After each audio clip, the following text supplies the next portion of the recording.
صل على محمد اللهم صل عليه وسلم اللهم صل على محمد اللهم صل عليه وسلم اللهم صل على محمد اللهم صل عليه وسلم اللهم صل على محمد اللهم صل عليه وسلم اللهم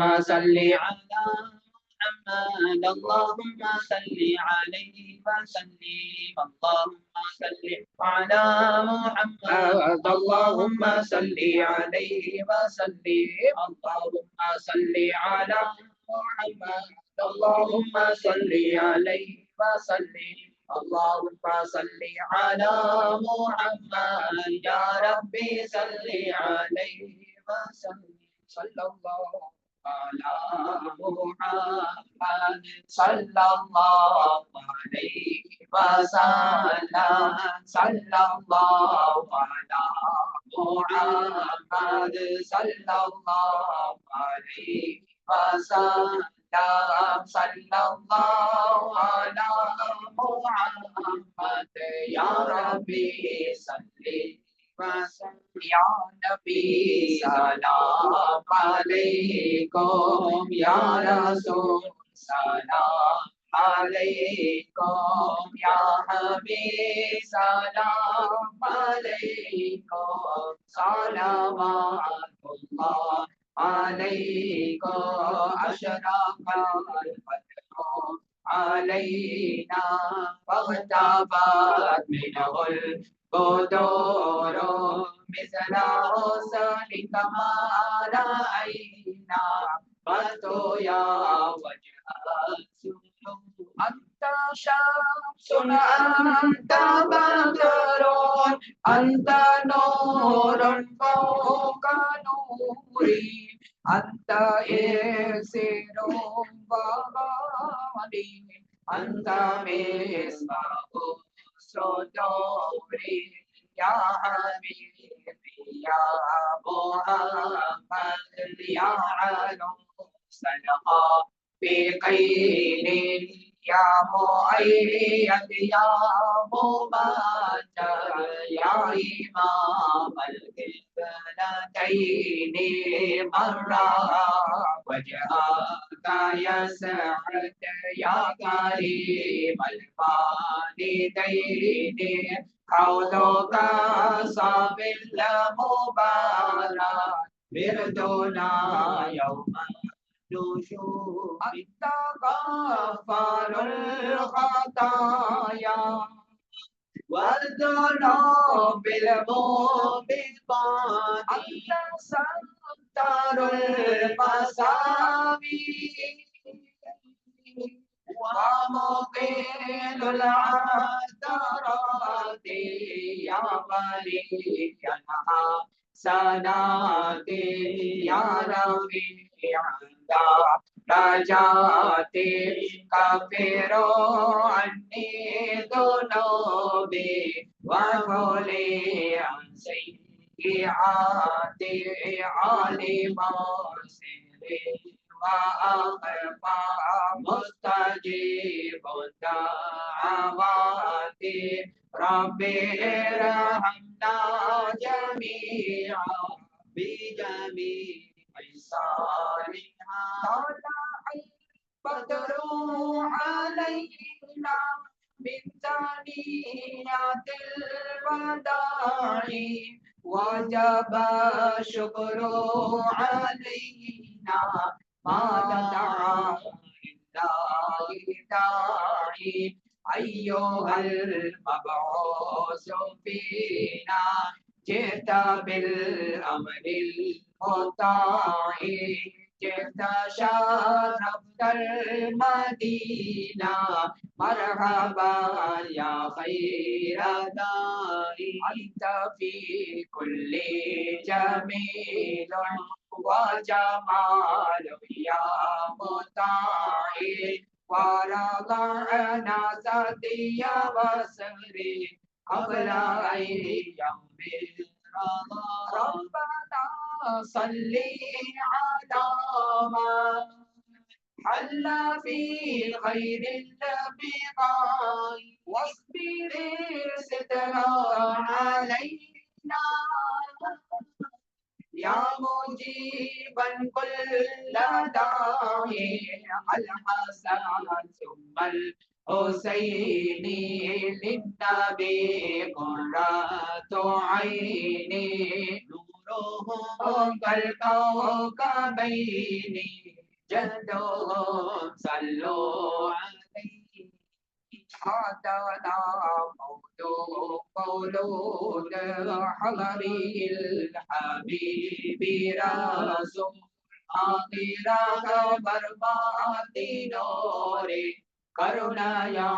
صلوات ولا ينتو دراغا ويمند نبيغاركو உள்ளமென்றும் துணிவு உண்மை வீர அலி அவர்களுக்கோ கள்ளமேண்டி கர்பலாவில் கடமை காத ஹசன் ஹுசைனே வல்லல் நபியின் செல்வமான வண்ணமலரே ஃபாத்திமாவே ஸல்லல்லாஹு அலா முஹம்மத் ஸல்லல்லாஹு عليه وسلم صلى الله على محمد صلى الله عليه وسلم صلى الله على محمد يا ربي صل وسلم.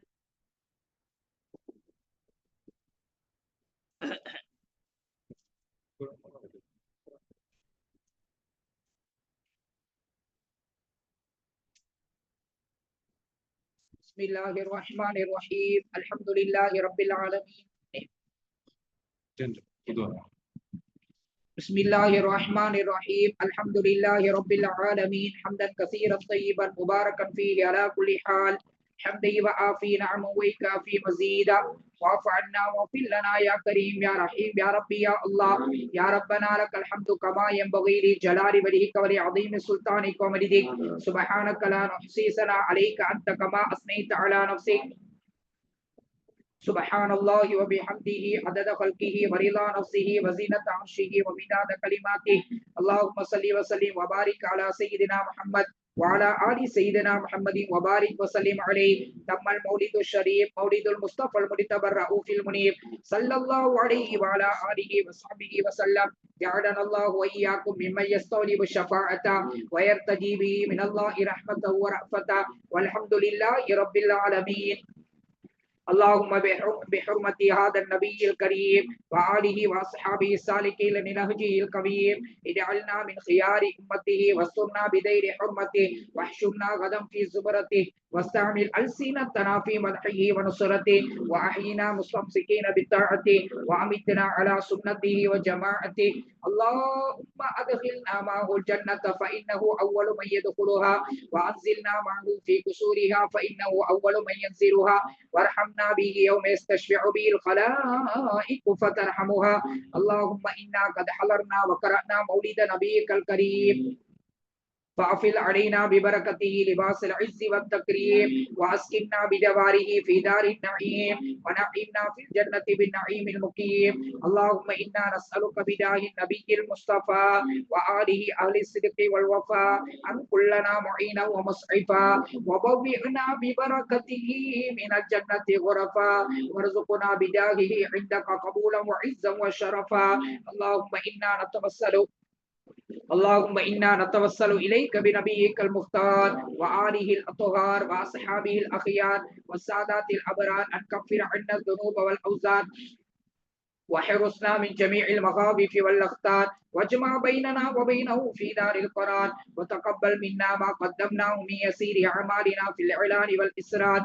يا الله கிருபையுள்ள நாயனே ரப்பே ரஹ்மானே அளவற்ற அருளாளனே நிகரில்லா அன்புடையவனே எங்களை படைத்து பரிபாலிக்கக்கூடிய எஜமானனே பாவங்களை மன்னிக்கக்கூடியவனே நாட்டங்களை நிறைவேற்றி தரக்கூடிய நாயனே குறைகளை மறைக்கக்கூடிய ரப்பே ரஹ்மானே கண்ணியமான சங்கையான இஸ்லாத்துடைய மார்க்கத்துடைய பாக்கியத்தை நமக்கு தந்த ரப்பே ரஹ்மானே நபிமார்கள் ரசூல்மார்களுக்கெல்லாம் தலைவரான இப்பெருமானார் ஸல்லல்லாஹு அலைஹி வஸல்லம் அன்னவர்களுடைய உம்மத்தினர்களாக எங்களை ஆக்கின ரப்பே ரஹ்மானே. யா அல்லாஹ் எல்லா புகழும் புகழ்ச்சியும் உனக்கே சொந்தமானது. நபிகள் நாயகம் ஸல்லல்லாஹு அலைஹி வஸல்லம் அவர்கள் மீதும் அன்னவர்களின் ஆலா அஸ்ஹாபுகள் குடும்பத்தார்கள் அன்னாரை பின்துயர்ந்த நல்ல மக்கள் அனைவர்கள் மீதும் பரிபூர்ணமான ஸலவாத்தும் ஸலாமும் சொல்லி அருள்வாயா. யா அல்லாஹ் உன்னுடைய ஹபீபும் எங்களுடைய தலைவருமான நாயகம் ஸல்லல்லாஹு அலைஹி வஸல்லம் அன்னவர்கள் இந்த வையகத்துக்கு வந்து உதித்த கண்ணியமான இந்த ரபியூனில் அவ்வல் மாதத்தை எதிர்நோக்கினவர்களாக இந்த இடத்துல உண்டு கூடிய ஹபீப் ஸல்லல்லாஹு அலைஹி வஸல்லம் அன்னவர்களுடைய பேர்ல கோர்வை செய்யப்பட்டு அவர்களுடைய மதுக மனாக்கிப்கள் மௌலிது ஷரீஃப்களை நாங்கள் ஓதினோம் ரப்பே ரஹ்மானே. நபிமார்கள் ரசூல்மார்களுடைய பேர்ல ஸலவாத்களை சலாம்களை எத்தி வைத்தோம் யா அல்லாஹ். புனிதமான அல் குர்ஆனுடைய இதயமாகிய சூரத்துல் யாசீன் உல் சூராக்களை நாங்கள் ஓதினோம் யா அல்லாஹ். உன்னுடைய அழகான திருநாமமாய் அந்த அஸ்மா உல் ஹுஸ்னாவல் கிராம முடிந்தோம் ரப்பே ரஹ்மானே. அழகான திக்ருகளை தஸ்பீகளை தஹ்மீதுகளை கொண்டு உன்னை இந்த இடத்தில் ஞாபகம் செய்தோம் நாயனே. எனவே நாங்கள் ஓதின அனைத்து குர்ஆனுடைய திலாவத்துகள் திக்ருகள் ஸலவாத்துகள் மௌலிது ஷரீஃப்களை அல்லாஹ் நீ கபூல் செய்தருள்வாயா. அதனுடைய பரக்கத்தை கொண்டு எங்கள் அனைவர்களுடைய அனைத்து பாவங்களையும் மன்னித்தருள்வாயா. யா அல்லாஹ் எங்களை பெற்று வளர்த்து ஆளாக்கிய எங்களுடைய தாய் தந்தைகளுடைய பாவங்களை மன்னித்தருள்வாயா. எங்களுக்கு அறிவை சொல்லி தந்த ஆசான்கள் உஸ்தாத்மார்கள் மஷாயிமார்கள் மனைவி மக்கள் எங்களுடைய குடும்பத்தார்கள் உற்றார் உறவினர்கள் சகோதர சகோதரிகள் நண்பர்கள் அயலவர்கள் முஸ்லிமான மோமினான ஆண்கள் பெண்கள் பெரியவர்கள் சிறியவர்கள் துவா செய்வதற்கு சொன்னவர்கள் நாங்கள் துவா செய்வதற்கு கடமைப்பட்டவர்கள் இயலாத நேரத்தில் நமக்கு கைத்தந்து உதவக்கூடிய சீதேவிகள் எங்களை கட்டத்துக்கு கட்டம் கண்ணியப்படுத்தக்கூடிய மக்கள் எங்களை விட்டும் பிரிந்து கபருடைய வாழ்க்கை வாழக்கூடிய கபராளிகள் மனமான இந்த மஜ்லிஸ்ல கையேந்தி ஆமீன் சொல்லக்கூடிய ஆண்கள் பெண்கள் அனைவர்களுடைய அனைத்து பாவங்களையும் மன்னித்தருள்வாயா. அனைவர்களுடைய அனைத்து பாவங்களையும் நன்மைகளாக மாற்றி தந்தருள்வாயா. யா அல்லாஹ் இந்த மஜ்லிஸ்க்கு சொந்தக்காரர்கள் என்னென்ன நியத்துகளை ஆஜத்துகளை உள்ளத்துல வைத்தவர்களாக இந்த மஜ்லிஸை ஏற்பாடு செய்தார்கள் என்பதை நாங்கள் சொல்வதை விட நீ அறிந்தரப்பாக இருக்கின்றாய் நாயனே. யா அல்லாஹ் நிச்சயமாக நாங்கள் இந்த இடத்துக்கு வந்து ஒன்று கூடி ஓதுவதற்கு முன்பதாகவே அவர்களுடைய நியத்துகள் அனைத்தும் உனக்கு தெரியும் ரப்பே ரஹ்மானே. அந்த அடிப்படையில் பல்வேறு ஆஜத்துகளையும் நாட்ட தேட்டங்களையும் நியத்துகளையும் உள்ளத்துல வைத்தவர்களாக நிச்சயமாக இந்த குர்ஆனுடைய திக்ருடைய இந்த மஜ்லிஸுடைய பரக்கத்தை கொண்டு எங்களுடைய அந்த ஹலாலான ஹாஜத் நிறைவேற்றி தரப்படும் என்ற உறுதியான நியத்தோட இந்த மஜ்லிஸை இந்த வீட்டு மக்கள் ஒழுங்குபடுத்தியிருக்கின்றார்கள் நாயனே. அந்த அடிப்படையில் உன்னை நாடி வரக்கூடிய மக்களை நீ கைவிட மாட்டாயா அல்லாஹ். ஏந்தப்பட்ட கரங்களை வெறும் கரங்களாக திருப்பதை நீ வெக்கப்படுகின்றாய் ரப்பே ரஹ்மானே. அடியார்கள் கையேந்தி கேட்டால் அதை கொடுப்பதற்கு நீ தயாராக இருக்கின்றாயா அல்லாஹ். அதிலே விசேஷமாக குர்ஆனுடைய திலாவத்துகள் திக்ருகள் ஸலவாத்துகளுக்கு பின்னால கேட்கப்படக்கூடிய அந்த துஆக்களை நீ அங்கீகரிக்கின்றாய் ரப்பே ரஹ்மானே. கண்ணியத்துக்குரிய இமாம்கள் நம்முடைய முன்னோர்கள் மௌலிது ஷரீஃப்களை ஓதி அவர்களுடைய ஹாஜத்துகளை நாட்ட தேட்டங்களை வெட்டி கண்டிருக்கின்றார்கள் யா அல்லாஹ். அந்த அடிப்படையில் இந்த மஜ்லிஸை ஓதிவிட்டு இந்த மஜ்லிஸை ஒரு மையமாக வைத்து நாம் கையேந்திருக்கின்றோம். இந்த மஜ்லிஸுடைய பரக்கத்தை கொண்டு எங்கள் அனைவர்களுடைய ஹலாலான ஹாஜத்களை நிறைவேற்றி தந்தருள்வாயா. எங்கள் அனைவர்களுடைய அனைத்து நியத்துகளையும் கபூல் செய்தல்வாயா. நாட்ட தேட்டங்களை பரிபூர்ணமாக்கி தந்தல்வாயா. இந்த மஜ்லிஸுடைய பலனை இவர்களும் நாங்களும் அவசரமாக கண்ணால கண்டு கொள்வதற்கு துணை செய்தல்வாயா. லௌலாக்கமா ஹலகுத்துல் அஃப்லாக் அந்த ஹபீப் ஸல்லல்லாஹு அலைஹி வஸல்லம் அன்னவர்களை படைக்காவிட்டால் இந்த உலகத்தை கூட படைத்திருக்க மாட்டேன் என்று நீ ஹதீஸுல் குதுஸியில் வர்ணித்து சொல்லப்பட்ட அந்த நாயகம் ஸல்லல்லாஹு அலைஹி வஸல்லம் பரக்கத்தை கொண்டு யா அல்லாஹ் இவர்களுடைய எங்களுடைய அனைத்து கஷ்டங்களை நீக்கி அருள்வாயாக. துன்பங்களை போக்குவாயாக.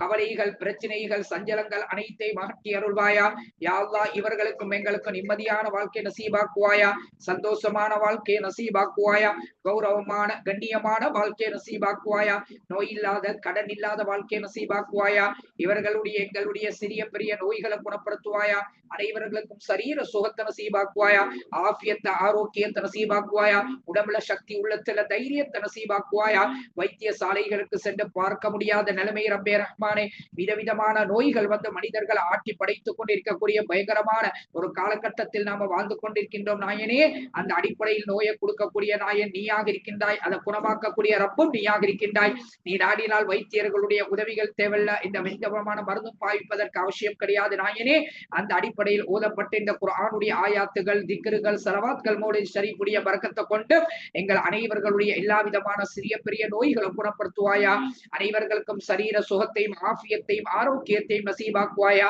நீடுடி காலம் சாரிகான அமலோட வாழக்கூடிய பாக்கியத்தை இவர்களுக்கும் எங்களுக்கும் யா அல்லாஹ் நீ நசீபாக்கி அருள்வாயா.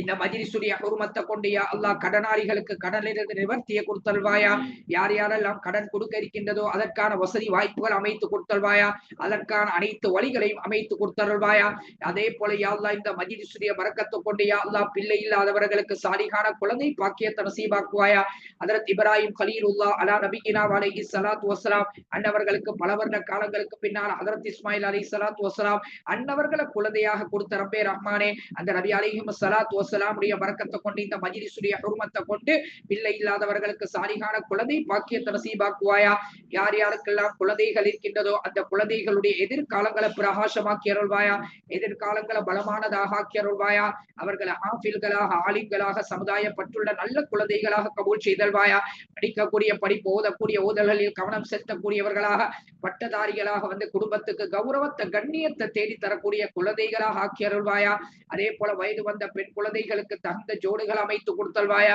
வயது வந்த ஆண் குழந்தைகளுக்கும் யா அல்லாஹ் வாலிபர்களுக்கும் சாலிகான மனைவிமார்கள் வந்து சேர்வதற்கு துணை செய்தல்வாயா. அந்த பாரத்தை தலையில சுமந்திருக்கக்கூடிய பெற்றோர்களுடைய அந்த பாரங்களை குறைத்தருள்வாயா. அவர்கள் எதிர்பார்ப்பது பிரகாரம் சாலிகான கணவன்மார்கள், அதே போல சாலிகான மனைவிமார்கள், நல்ல பொறுப்புள்ள நல்லொழுக்கம் உள்ள பர்தா பேணுதல் உள்ள ஐங்கால தொழுகைகள்ல பேணுதல் உள்ள அந்த சாலிகான பெண்கள், சாலிகான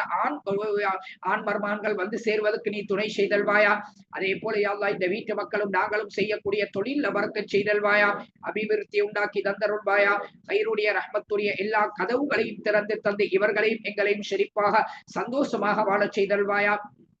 நாம செய்யக்கூடிய பாவத்தை காரணமாக வைத்து நீ தந்த நியமத்துகளை பிடுங்கி விடாத நாயனே, தரக்கூடிய நியமத்துகளை தட்டி விடாத ரப்பே ரஹ்மானே. நாங்கள் பாவிகளாக இருந்தாலும் உன்னுடைய அடியார்களாக இருக்கின்றோம் ரப்பே ரஹ்மானே. உன்னுடைய ஹபீப் ஸல்லல்லாஹு அலைஹி வஸல்லம் உம்மத்தினர்களாக இருக்கின்றோம் ரப்பே ரஹ்மானே. அந்த நபி அலைஹி ஸலாத்து வஸலாமுடைய பரக்கத்தை கொண்டு எங்களுடைய அனைத்து பாவங்களையும் மன்னித்து எல்லா நியமத்துகளுடைய கதவுகளையும் திறந்து தந்து இவர்களையும் எங்களையும் செழிப்பாக சந்தோஷமாக வாழச் செய்தருள்வாயா. இவர்களும் நாங்களும் உலகத்தில் வாழும் காலமெல்லாம் உன்னை அன்று யாருத்திலையும் கையேந்து விடாமல் நீ பாதுகாத்தல்வாயா. கனாத்துடைய ரிஸ்கை தந்து கண்ணியப்படுத்தி அருள்வாயா. எங்களுக்காக இவர்களுக்காக அளந்த ரிஸ்க் வானலோகத்தில் இருந்தால் பூமிக்கு இறக்குவாயா, பூமிக்கு கீழாக இருந்தால் அதை வெளிப்படுத்துவாயா. எங்களை விட்டும் தூரம் என்றால் அதை சமீபமாக்குவாயா. அது ஹராம் என்றால் அதை ஹலாலாக்குவாயா. அதை அடைவது கஷ்டம் என்றால் அதை இலகுவாக்குவாயா. நபிகள் நாயகம் ஸல்லல்லாஹு அலைஹி வஸல்லம் அவர்கள் மீது மஹப்பத்து கொண்டு அன்பு கொண்டு இந்த குடும்பத்தார்கள் வருடா வருடம் யா அல்லாஹ் இந்த மௌலிது ஷரீஃபுடைய மஜ்லிஸை ஏற்பாடு செய்து வருகின்றார்கள் நாயனே. அந்த அடிப்படையில் இந்த மஜ்லிஸுடைய ஹுர்மத்தை கொண்டு இவர்களுடைய எல்லா ஹலாலான ஹாஜத்களையும் நிறைவேற்றி கொடுத்தல்வாயா. எல்லா விதமான கஷ்டங்கள், துன்பங்கள், பிரச்சனைகள், கவலைகள், சஞ்சலங்கள் அனைத்தையும் அகற்றி அருள்வாயாக. கண்ணியமான சங்கையான ரபியுனில் அவ்வல் மாதத்துடைய பரக்கத்தை கொண்டு இந்த சிறிய துஆவை கபூல் செய்தருள்வாயா. அல்லாஹும்ம ரப்பனா ஆத்தினா ஃபித் துன்யா ஹஸனா وفي الآخرة حسنة وقنا عذاب النار ربنا رب ارحم والدينا رب ارحمهما كما ربياني صغيرا صلى الله تعالى وسلم على سيدنا محمد وعلى آله وصحبه وسلم آمين. سبحان ربك رب العزة عما يصفون وسلام على المرسلين والحمد لله رب العالمين. إلهي تمام النعمة علينا ووفقنا لشكرك ما بقينا آذكنا برد عفوك والعافي وهون كل مطلوب علينا فإنا لا نعمل في مهمنا لم بنا ولا ما قد لقينا على أرض ولا سبب ولكن إذا ضاقت فكنت لها قامينا وصل على رسولك كل محمد النبي الزاكي الآمين وعلي ثم أصحاب كرام وتبعهم وكل صالح يا الله يا الله رب المؤمنين صلى الله ربنا على نور العالمين أحمد المصطفى سيد المرسلين وعلى آله وصحبه أجمعين يا الله يا الله ارحم المؤمنين صلى الله على نور العالمين أحمد المصطفى سيد المرسلين وعلى آله وصحبه أجمعين يا الله يا الله ارحم المؤمنين صلى الله